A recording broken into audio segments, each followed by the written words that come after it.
Hello, my friends, and welcome to Fear into Faith. This is our Miracles, Signs, and Wonders edition. And we have a story today about a 3.5-year-old girl. She was nonverbal at 3.5. And there was a day where this little girl had seizures and stuff happen to her, high fever, and mom, dad both terrified that they were going to lose their little girl. Hashtag but God. God intervened, and I can't wait for you to hear this incredible miracle story today with Erin Mansour. I got it right. You got it right. Yeah. How are you doing, my friend? I'm good. How are you doing? I'm excited to be here with you. Thank you so much for letting us use your story about your daughter. Just really appreciate it. And before we jump in there, tell people watching just a little bit about you, where you're from. Well, my name is Erin Mansour, like Summer said. I live here in South Carolina in Charleston with my husband and my four amazing children, one of whom we're going to discuss today. How long you been Uh, married? we're we've been married for almost 19 years. Just Wow. crazy to me.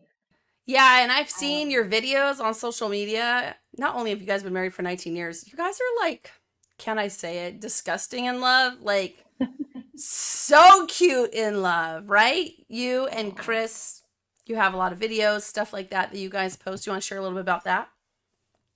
Yeah, so my husband and I are actually full-time content creators.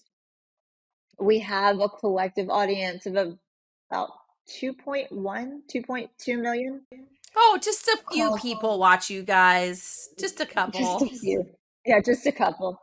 We pulled the analytics the other day, and we average about 1 million views a day, Wow. right? Like that's kind of like not too much pressure at all. But what I've learned is that, it's all God. All of it is all God. And just like at one point, Chris and I were not always sickening and still have our moments where we aren't, because that's the truth. We're very open and honest about having had marriage issues and marriage problems. I've also learned that God can redeem all things, including in the social media. So we really make it our mission to bring positivity and just humor and inspiration when we do our videos, and then infuse Jesus in all the ways that we can. I love it. My favorite videos that you guys do are anytime you guys dance.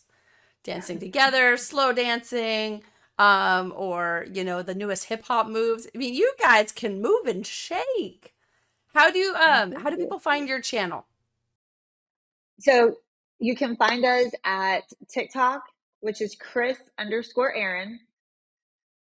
You can find us on Instagram, Life with Chris and Aaron, YouTube, Life with Chris and Aaron, and then Facebook, Life with Chris and Aaron, Erin Mansour, Chris McNally, or Strike Fitness. All right, I think one of those they'll be able to find you. I highly recommend that Find you us guys check. all. I highly recommend you guys check out their video. I feel like you guys just have the joy of the Lord. Sometimes they're quirky and fun. Sometimes Erin forgets that sunglasses are on her head or things like that. They just keep it real, they keep it fun, and there's not enough positivity on social media. And I'm so grateful No. that God connected us. Erin actually reached out to me on social media when we had this whole explosion in our Bible project, and the Lord's like, I want you to go get 100,000 people for year 4. And she messaged me, you guys, and was like, hey, we have a platform and we love Jesus. How can we help you? So I just want you to know her heart. She's an incredible woman that just really wants people to know Jesus, wants to be used by God. And if you're not a social media influencer, I don't think you can even begin to understand the level of attacks. Everybody wants to walk in somebody else's shoes until they see what actually happens in somebody else's shoes. We just watched this movie. Erin, you got to watch it with your kids. And if you guys are watching, it's called Switched. It's two girls in high school. It's like Mean Girls meets Freaky Friday. and the mean Okay. girl and the nerd girl switch places, and it's all about them learning to walk a mile in their shoes. And the girl who's the mean girl has like 4 million followers on social media, but they show behind the scenes. They show that she only eats kale salads and she exercises starting at Right. 5 in the morning, and that, you know, she doesn't really have a close relationship with her parents. It shows all these other things. So, you know, it's a beautiful thing that God's blessed you guys with all these followers. And I know a snippet, and only a small snippet, of what you guys go through, the level of attacks and stuff that happen. So thank you for continuing to press on through all of the hard and challenging things. Thank you. I appreciate that. Yeah, it's a big responsibility, and I think you have to really know your identity in Christ because of all the crap that gets said about you, Yeah. Yeah. you know? Yeah. I have like, you know, what is it, 100th of the amount of followers you do. And some days I wake up and I'm like, who is this person? Why did they say something so mean? They don't even know me at all. So I can only imagine what it's like for you guys. 4 kids? How old are the kiddos? So we have our youngest who is 12, Memphis who is 13, Maddie who is 18, and then Dylan who's 28. Oh, okay. Yeah. Dylan, I forgot you had one that's also older. Yeah, So good. So yeah. 3 at home still? 3 at home, and Dylan is about 5 miles away. Nice, nice. All right, well, let's chat. Besides you having a passion to help us get people to be in God's word, why why did you agree to let us air this miracle story? Because when it happened years and years and years ago, Memphis is 13, so it happened when she was 3, so it's been 10 years. I remember when it happened, knowing just almost right away that God was gonna use it to bring glory to what had happened and what Memphis had been through. And so I feel like there are just times where in life, even if you don't feel comfortable doing something, if the Lord has put it in on your heart and it's something that you feel called to do, you do it because God loves obedience, right? Like that's his favorite thing. So good. That is his favorite thing. Yeah. I love it. I love it. Have you shared this story before? Or is this the first time? I have shared it on minor levels, like, just like to a few friends and close family members, but I've never like done this. Wow. Love it. Well, before we get into Memphis's story, which is so amazing, were you always a believer? No. Mm-mm. No. So I actually went through a period in my life. Well, as a child, I was raised to go to church, and I was baptized. But then when I went through all the things with the abuse and the addiction and then the teenage pregnancy and just I've been through a lot. Like I have a very long story of, the drugs, addiction, alcoholism, all of it. Wow. I How old were you when that started? well, I was abused when I was 14 for the first time. But then I was abused again when I was 15. Oh my gosh, this is the Um, most horrible place to take a break. But we're going to take a break and we'll be right back right after this, my friend. In a world where challenges echo, one woman's resilience becomes a symphony of triumph.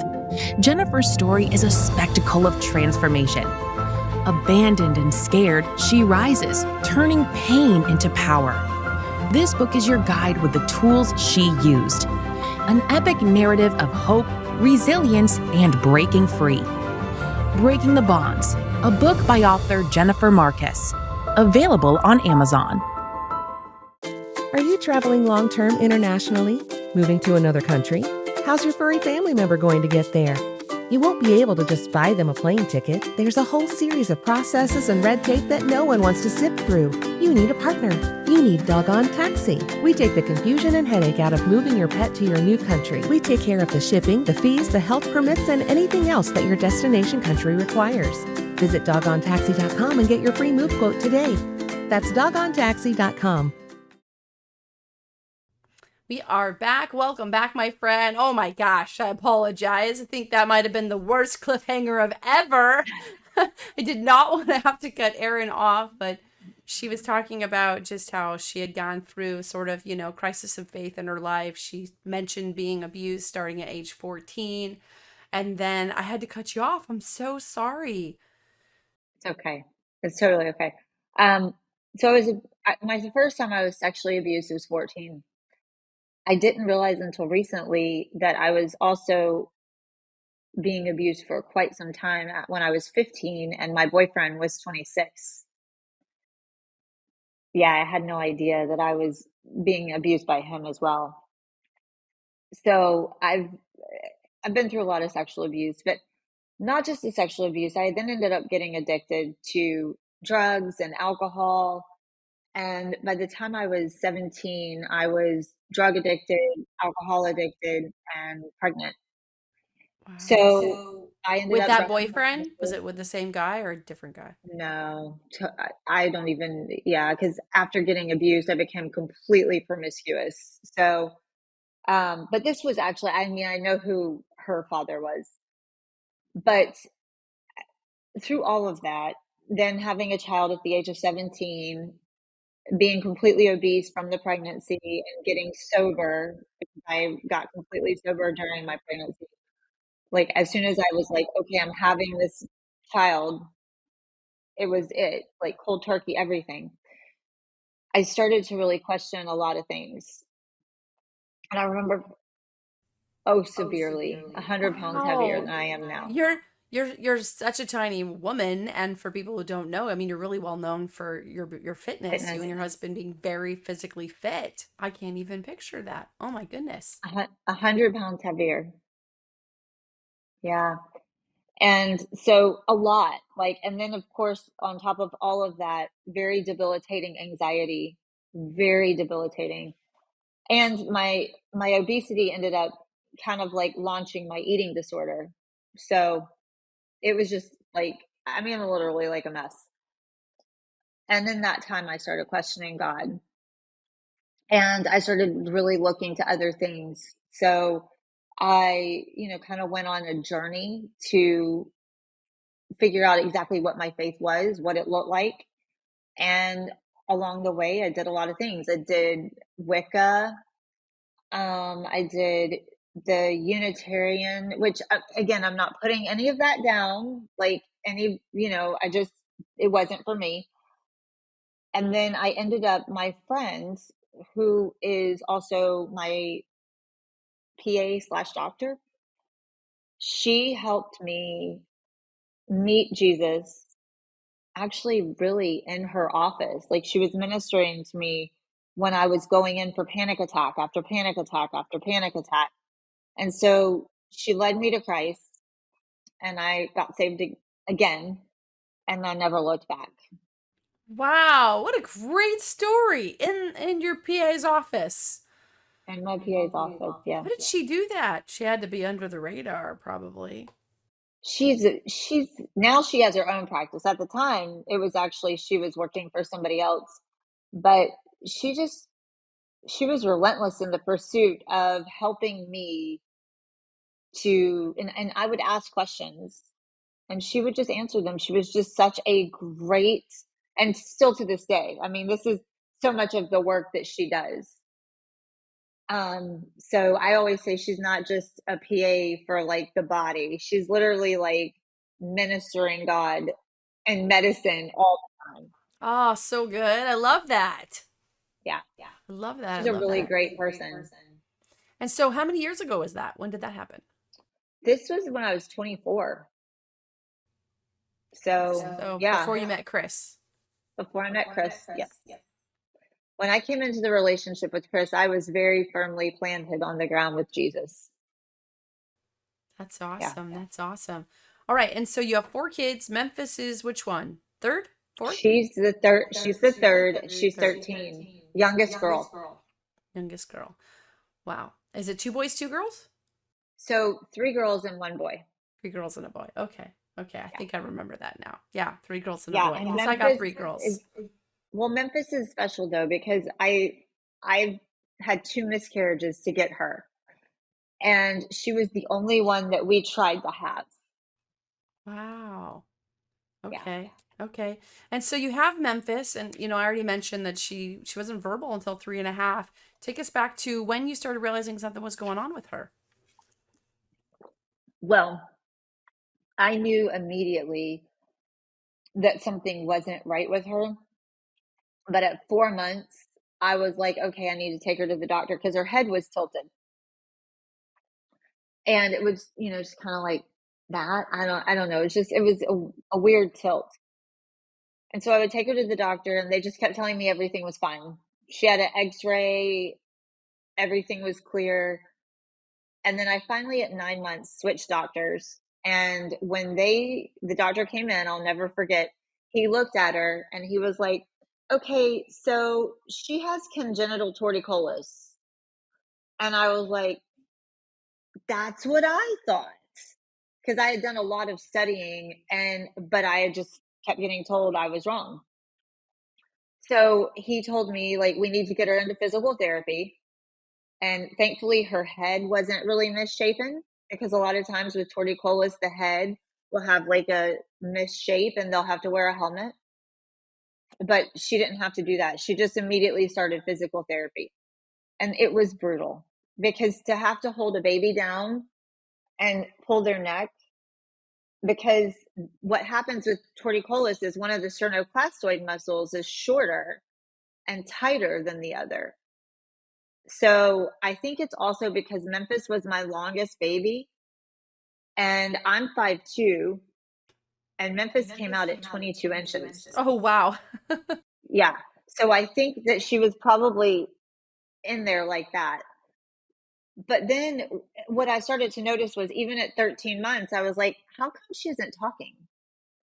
So I started going back to the doctor for that, and I started to address that. And they were like, well, she's got 2 older sisters. They're just talking for her. And I'm like, no. Something is like, she's not talking. Like something's not okay. And so we ended up getting an interview with BabyNet when she was 14 months old. And we had an early interventionist. And the early interventionist, when she interviewed Memphis, thank God Memphis that day had an epic meltdown. And so she immediately qualified for BabyNet, which was such a saving grace because at the time we were on Medicaid and did not have the funds to do a lot of things. So anyway, Memphis started BabyNet, and her early interventionist said to me, she was like, one day she pulled me aside and she's like, Mama, I know you're trying so hard, and I know that this is brutal for you, but this is literally the smartest baby I've ever had. And this is not an autism thing. This is not a like mental delay, like all these things that I can see that you're running through your mind of concern. She's like, it's not, because she said it's crazy. Memphis's receptive language is so high, meaning that she understood things even at 14 months old that 3-year-olds wouldn't understand. Wow, wow, wow. Okay, I'm going to And pause you right there. We'll take a break. We'll hear the next part about Memphis's story when we come back right after this. 500 TV channels and nothing's on? Nothing's on? Check out the home of positive programming, Zondra TV. Zondra TV. Our shows are guaranteed to inspire, motivate, and encourage you to live the life you deserve. Add the Zondra TV channel to your Roku, Apple, or Amazon Fire streaming device and start living your best life now. Visit the app or channel store on your device and search for Zondra TV. You're gonna love it. Are you tired of being a wallflower? Are you rhythmically challenged with your 2 left feet? Well, you don't have to be. You can wow the crowd on the dance floor, and it's easier than you think. Let Sir Charles turn your 2 left feet into the smooth, happy feet that you've always wanted. Learn the 8 basic steps, and you'll be able to step on the dance floor and move with grace and confidence. Never again be afraid to dance with that special someone. Visit SirCharlesDance.com and take your first step into a happier, more graceful life. Go to SirCharlesDance.com today. Welcome back, my friend. We're interviewing Erin about her daughter, Memphis. And you were talking about how you got her into BabyNet. And the lady there is like, no, she is a smart baby. She's responding at 14 months to all of these things. And then what happens? So what happens next is that a lot of prayer and a lot of sleepless nights, and then a lot of times where I'm just crying myself to sleep because I'm sitting here and I've got this 14-month-old and I don't understand why she can't speak. And she was at 22 months, she was finally diagnosed with apraxia. And so, doing a lot of research on apraxia and knowing that some children with apraxia never speak, but there's always with those apraxic children, there's that, well, how do they really belong? Because they're not deaf, because they can hear. So, and it it's kind of like they're not accepted by the deaf community in a lot of ways because they can hear even though they can't speak. And so it was like, how is life going to look like for her? And so, at 22 months, they finally gave us the apraxic diagnosis and they started the speech therapy. So she was in speech therapy from the time she was 24 months up until she was about 3.5. Wow. So So a one day, year of going through this. Oh, your a poor heart. year, yeah, a little bit longer than that. And at this time, she had started to say things like, duh, duh. Like she could do things like that, but it still wasn't a lot. No. So we had gone to the beach. It was me, Memphis, her baby brother, Jagger, and my oldest. And we were on the way home from the beach, and I'll never forget because I know it was prophetic moment. I had to pull over at the bathroom at a gas station, and I had Dylan stay in the car with the kids. And I remember in the gas station, I had a full blown out of body like panic attack. Like I was sweating. I felt like I was like convulsing. It was just such a crazy. I was in the bathroom and I was like, just Jesus, I just need you to get me home. Like, because I don't know how I'm going to get my kids home. So I was in the bathroom. I was trying to breathe through all of it. And then I got into the car and I looked at Memphis and I was like, something isn't right. And I got out of the car, went over to her car seat, felt her head, and I was like, she's burning up. She has a fever. So then I was really like panic stricken. So I got us home and I got us all into the house and I started a bath for Memphis to put her in to start to try to bring the fever down. And she had been in the tub for about 2 to 3 minutes when all of a sudden I looked at her and she just went blank. It was like I was looking into nothing, like in nothingness. Like she was gone. And then she just like fell limp. So I picked her up and I was like, Memphis, Memphis. And she was starting to gag and like throw up, but it wasn't coming out. And she was turning blue. I just honestly, like talking about this still to this day, it's like, oh. So I opened her mouth and I was trying to sweep the trachea.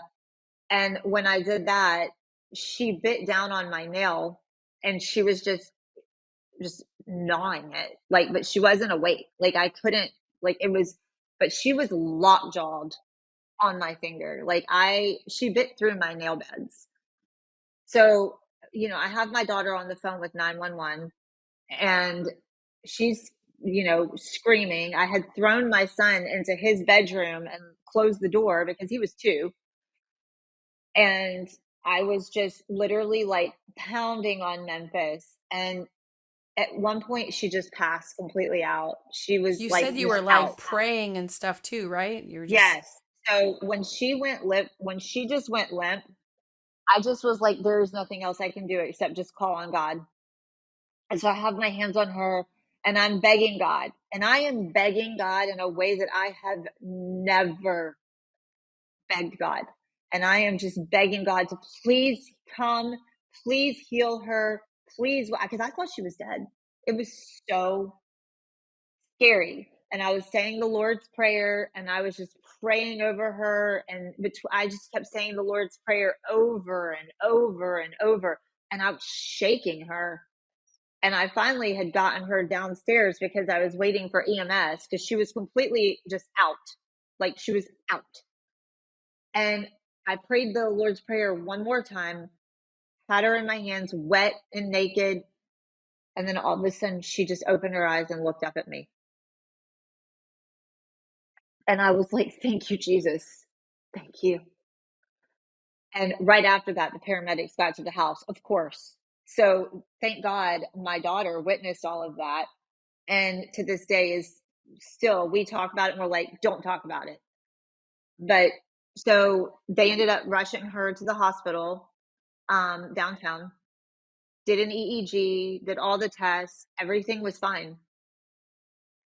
And about 2 weeks later, I had taken her to speech therapy at the school.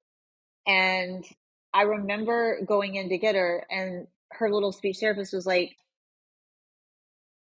did you notice that Memphis is speaking? And I'm like, I did. And all of a sudden it occurs to me, and I'm like, wait a minute, Memphis is talking. And then it's like, she went a few more times, and I met with the therapist again, and the therapist is like, I don't understand what's going on. She's like, it's like she doesn't even need speech therapy anymore. They said that it ended up being a phonological delay, not apraxia. And so here she is, she's 13 now. And I remember saying to myself, I'll never ever tell this child to stop talking. Like, I don't care. And the thing is that now she has so many words and you would never know that she was speech delayed ever. Wow. Wow, wow, wow. I know that you had told me when all this was happening in the bathroom that it almost just felt like it was a demonic attack, that like it just felt so dark and heavy. And when you had shared the story with me, I mean, it seems like she had been on this path for 3.5 years, and then the enemy was like, that's going to take her out now. And you prayed and everything. And not only did she get healed out of that moment, they couldn't find anything that was wrong. It's 10 years later now. There's still no explanation for what was wrong. And then also, she gets healed of all the other things as well. So I just love that. I think that's beautiful. We have like 1 minute left. Erin, how did this strengthen your faith after that moment? I can't even put it into words. You know, knowing that I know God was there holding me the whole time, and I know He was holding her. And I know that one thing for sure is when you have a faith that is unshakable in God and you call to Him, I really believe He answers. I really do. But I think it's these stories that you hear. It's when you are so vulnerable and you are so open. And it's like, no, I'm commanding you, Jesus, right now in your name to come and be that father that you tell us you are, that we can access at any time. And so I just, that's one of those stories that when I'm in a storm or in a place that I can't really, I guess, figure out, I just remember like all the things Jesus has done to bring me to where I'm at now. And So that's a good. huge one. So good. Thank you so much for putting that story in the book and for being here and letting Thank us interview you. you. And I love that there's no medical way that could explain any of that. And here we are 10 years later, perfectly healthy, very talkative 13-year-old girl. So thank you for blessing our Thank audience with your you. story. And thank you, my I really friends, for appreciate that. watching. Yeah, thanks for watching, and I pray that you just see that God still moves. He is a God of miracles, and in your desperate hour, you can cry out to Him. You can cry out to Him. He is there for you, and we'll see you next time. Thanks for watching.